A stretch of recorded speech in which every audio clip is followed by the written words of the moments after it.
Hello, my name is Grace Winura, and this is Horse Pro, the channel dedicated to empowering the amateur horse enthusiast and supporting the budding professional. Today we're going to talk about the different types of board available, especially in the North American system of generally boarding your horse out. And we're going to start at the very most basic level, which is outdoor board. Now, on outdoor board, your horse usually will be living in a paddock with other horses. Often it is with several horses. There usually will be a run-in or a space where the horse can get out of the weather. And if you're in an area where there's a lot of cold weather, then often the run-ins will be bedded down with straw or shavings during the winter months so the horses can be elevated from the cold ground and have a place to lay down. Now, hay is usually available to them 24/7, and water absolutely should be available to them 24/7.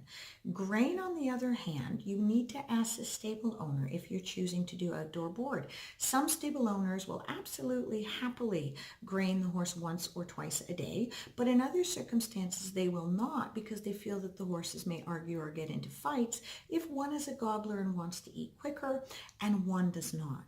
The other thing you need to ask about is, if there is a stable on the property or an arena, are you able to bring your horse in at any point for vet or farrier or any type of medical or just personal instance, or even just to tack or untack the horse? So that's something that you do want to ask, and just make sure that you get a clear picture on whether that's available to you or not. Now, the only downside on outdoor board is if the stable owner cannot or will not be able to change the blankets, if the horse needs to wear blankets, depending on where in the country it's boarded. So you may have to be on hand in order to do that if one rips or if they need changing. And number two, if your horse should become injured and need stall rest, are there stalls available where you may be able to rent one for a week or a month? If not, then you may have to just keep in the back of your mind that should something happen and your horse needs to be on stall rest, you may have to have other options available to you. Now, the next type is what would be called a co-op board, where you would pay for the rental of a stall space but do the work yourself. So you will be renting the stall space, and usually with that stall space, they will include use of the arena or rings, and they will also include use of a paddock if they have turnout and if you want to turn out.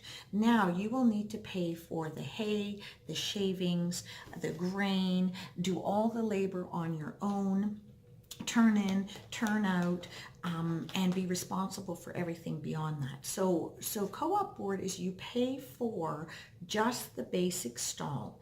Everything else is on top of that and the labor you are required to do. Now, some people do try to get together collectively and have a system whereby 3 or 4 people share the workload for a week.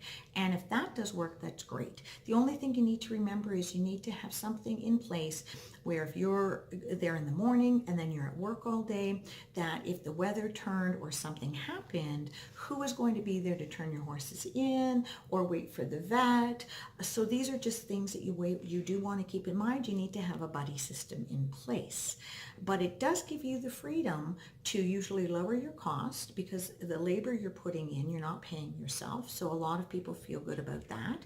It gives you the freedom to feed as you should so choose and to turn out when and how you should so choose and to boot and blanket at will. But it does take up a large amount of time, so you have to make sure you have it, and it is a 7-day-a-week endeavor, as we all know. Now, then we have basic board. So basic board is where you will go to a general boarding facility, and for a certain sum, they will provide hay, grain, stall maintenance, which is cleaning or mucking out the stalls, turnout, if they do provide turnout at that stable, and if they have an arena or outdoor ring, use of those amenities. So again, your basic cost is put into keeping the upkeep of the horse. Now, the things to keep in mind here are you need to ask the stable owner for, in terms of hay and grain and shavings, is there a limit on how much that they give each horse? So if your horse happens to be a little bit of a tough keeper, or a little bit of a horse that stall walks and dirties his stall a lot and needs more shavings, you need to ask whether or not there is a stipend put on for extra. And that often there will be. Often there'll be a case of a stable owner will say, I can provide this much hay, this much grain, this much shavings within the price point I charge. Beyond that, it may be a situation where you need to pay on top for that. So it's a good question to ask. The other things you need to ask are, for vet and farrier, are you responsible to be there, or will the stable owner handle those calls? And is there a fee for that? If you would like extra medicinals given in the horse's feed, or a specialty type of feed, are you responsible for preparing those or paying extra for them? Number 3, booting and blanketing, fly masks, things like that for turnout, putting fly spray on if you should so choose to use it. Are these things covered inside your basic board cost, or are these things you need to pay supplemental amounts for? And again, if you ask, and a lot of boarding places will have boarding agreements which will list out exactly what they will and will not do within their fee, and if they are willing to perform extra tasks, if there is a charge to it. So these are great things to know, because basically it does take a load off your mind. Or if you can't get to the stable 2 days that week or 3 days that week, you know that the care generally is going to be done, the horse is fed, the stall is clean, and if the horse needs any medical attention, you'll be called and alerted. And then you also have something in place, whereas if you can't get there and the horse needs some type of extra attention, the stable owner will provide it, even if it's at a cost. Now then we have full care. So I'm going to talk about full care, not in terms of training costs or lesson costs. We'll do that in another video. This is just basic full care board. So full care board for a training horse or a client's show horse, normally this is where you would have it, basically means that the horse is fed exactly what needs to be fed, and whatever it needs to eat is within the confines of the cost of the board. Now, medical supplements are not included, but if the horse needs to eat 2 different types of grains, soaked hay, beet pulp, this, that, all of this is accommodated at no extra charge. The stalls will usually be well bedded, kept very clean on a day-to-day basis, booting, blanketing, fly sprays, fly spraying for turnout, all of that, changing of blankets when they come in, all of that is done. Cleaning the horse if it's muddy when it comes in is done. Cleaning the horse's legs in the case of mud fever and it needing medical attention in terms of just being cleaned up and ointment put on, then that will be done. Excuse me, that will be done, and then it will be bandaged appropriately, unbandaged the next day, checked before the horse is returned outdoors. And so you have a lot of things inside of this. Also included often is body clipping, ear clipping and muzzle clipping, if that's what you would like, or that's the stable's level of expectation for the horse, and mane pulling. And the horse will be tacked up and untacked for you before and after you ride. Your saddle, your bridle, your leather work will be cared for and clean, and your laundry done. And most facilities that offer full care will either charge you an extra monthly rate, quarterly, or perhaps even twice a year for supplementals such as all the shampoos they use, all the hoof ointments, all the fly sprays. And what this does, it allows the professional staff or the professional grooms to do on a day-to-day basis and give the horses on a day-to-day basis whatever they need.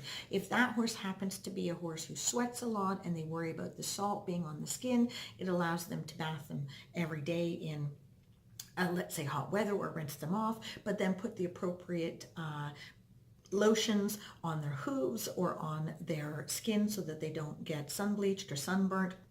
It allows for them to go about their day and not worry about running into people's tack boxes. Often this will also include laundry services. So your saddle pads will get cleaned for you and replaced, and everything will be kept in line. Full Care works for people who have busy lives and who these services and having a professional care for their horse in terms of a professional groom under the professional trainer, it works because then they know that nothing should be missed with their horse and they'll be fed accordingly, and it takes the worry away. Now, this is obviously the most costly, but for the people that need this service or who board far away and who just don't have the time, especially during the week, to spend the extra hour before and after their ride to groom and tack up and untack and still get back in time to make dinner for the family or do their homework or take other children to other sporting events. Full Care works in that system. So again, I've just gone over today the different types of board that you can expect to encounter when you go out shopping, and what you need to do when you purchase a horse or when you choose to board a horse out is, of course, to determine what your needs are and what your costs are. And then you need to shop around and you need to find a place that suits your needs. And again, I'm very glad to bring these videos to you. Very soon I'll be in Florida and we'll be conducting interviews and exciting pro tips from Florida. I look forward to you staying tuned for that, and I look forward to delivering them to you.